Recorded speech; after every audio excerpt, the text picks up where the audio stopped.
Okay, recording muna ulit tayo. Ano ba na kanina? So, nag-gets ko lang kung paano. So, punta tayo sa customer orders. So, ang haba kasi nito. Kaya na-overwhelm ako kanina. So, base dito, kailangan natin ay customers. So, store ID, store name. Then, confirm kung mayroong katulad dito sa iba. So, ang pinaka-goal natin is i-check yung store kung gano'ng karami at gano'ng kalaki yung kinita. So, store ID, store name, gagamitan dito. Then, sa orders, so common yung store ID. So, yun ang isip ko rin to. Problema, hindi ko lang makita, hindi ko maalala. Bigla yung kung paano gagawin. So, may common sila, store ID. Then, dito, may order ID din. So, ang tingin ko sa order ID, so yun yung pinaka-item. So, nakita ko sa order items. So, order ID, common. Then, para makuha ko yung price. So, unit price, tsaka quantity. So, kailangan kung pag-multiply itong dalawa, tapos i-add. Okay. So, ang ating goal is to check the total sales per total units sold by each store. So, para magawa natin yun, kailangan natin mapag-combine. So, combine the 3 tables. And mag-start tayo, syempre, sa store. So, start na tayo. Select. So, kanina haba. Nakatulong ako sa haba. So, mag-represent na lang tayo ng letter para dito. So, select. So, ang gusto ko pakita is co-stores, store ID, store name. So, gawin ko na lang itong S, itong co-stores, stores. S, store ID.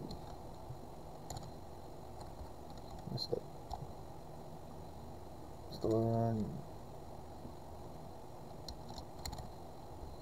Diba? Store name. Tapos, kailangan ko ng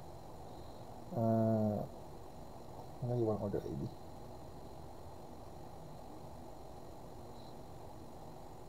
Ito na lang. Quantity. Tapos multiply. Unit, quantity, tapos quantity per price.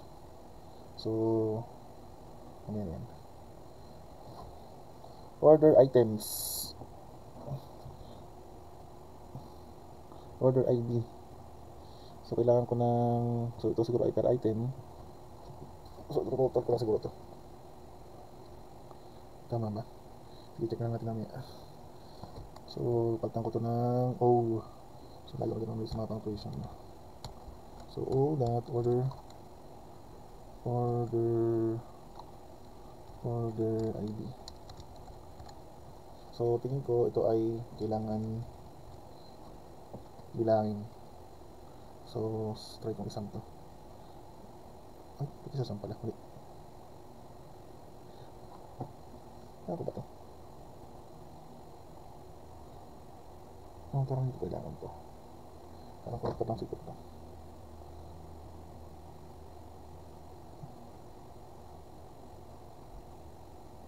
Sige, try natin. Some order ID. So, may kailangan nyo ng total order.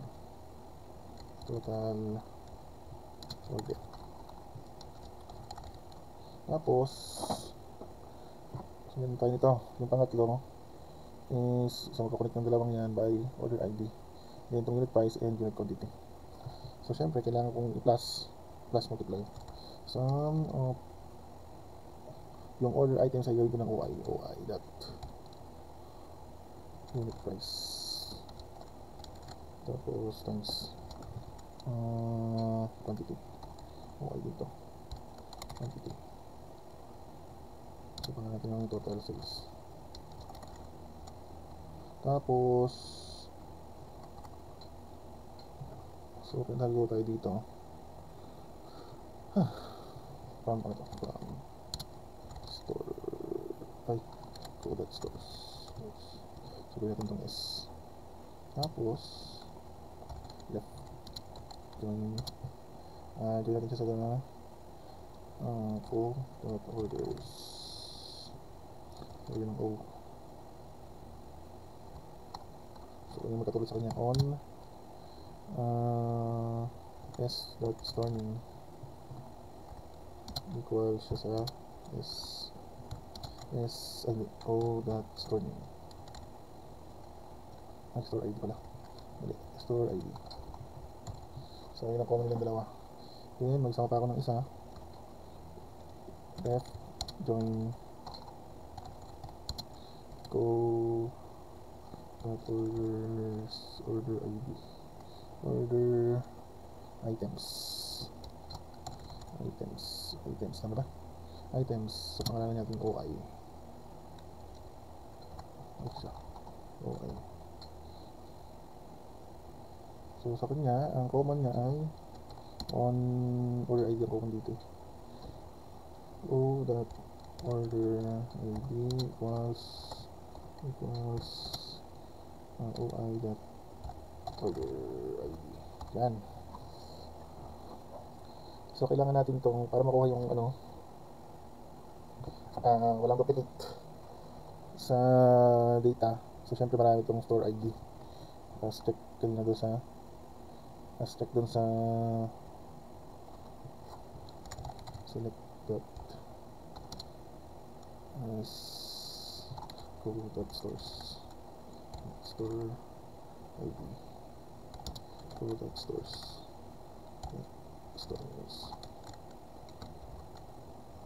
go.stores. So kung check natin to, marami 25. Pero kung nalagdagan mo siya ng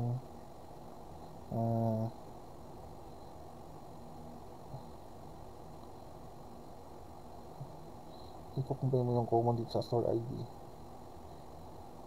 tsaka yung co-orders na order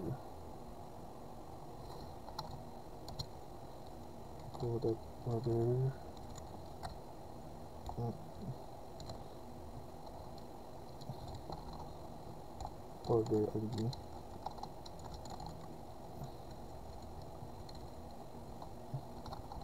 orders store ID.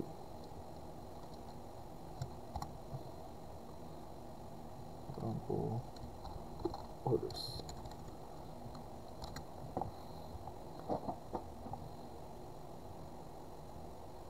Tagal. Ayan, so madami. So libo-libo siguro to.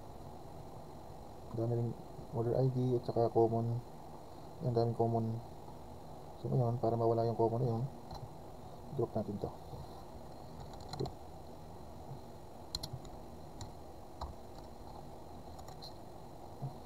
Let's store ID.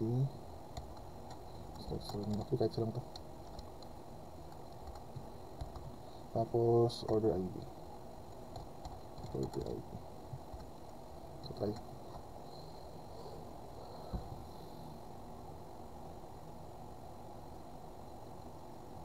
Tagal. Mali kaya. Ay, wala. Ay, ano nangyari? Saan to? Ay, walang coma. Ulit. Yun. Nangyari. Ba't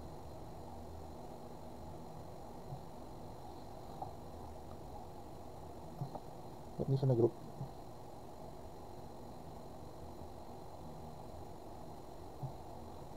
Hindi na siguro to.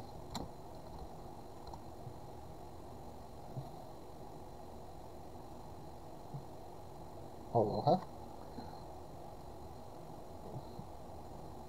Siyempre, so siguro add pa tayo isa. Order by store ID.